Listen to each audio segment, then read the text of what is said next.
Des jouets et des crayons, l'antre d'un dessinateur garde quelque chose de la chambre d'enfant.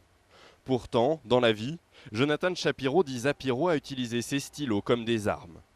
D'abord comme activiste dans la lutte anti-apartheid des années 80, puis pour épingler les dirigeants de la toute jeune démocratie sud-africaine. Bientôt 30 ans de dessin pour les journaux les plus prestigieux du pays et une figure incontournable, admirée, Nelson Mandela.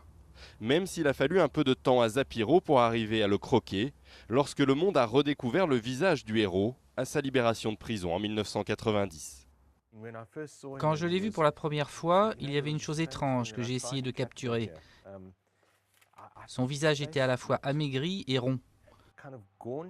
Mais les premiers dessins étaient vraiment mauvais, impubliables. Je n'arrivais tout simplement pas à le saisir. Rapidement, les choses s'améliorent. Côté dessin, car Mandela devenu président, Zapiro doit lui continuer de caricaturer, critiquer, quitte à craindre la réaction du grand homme.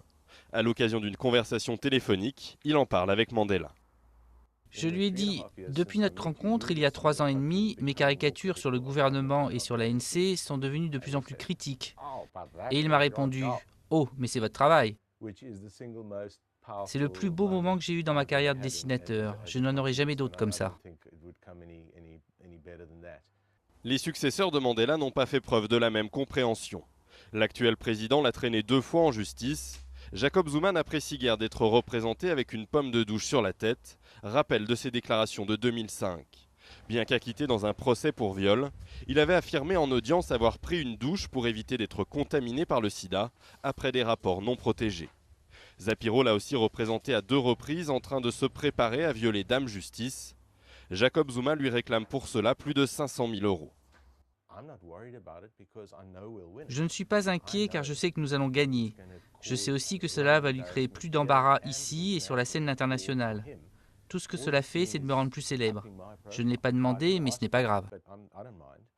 Aux policiers de l'apartheid qui lui demandaient pourquoi il les représentait en port, Zapiro répondait qu'il dessine ce qu'il voit. À l'époque, ça ne plaisait pas. Déplaire aux puissants, c'est toujours son métier.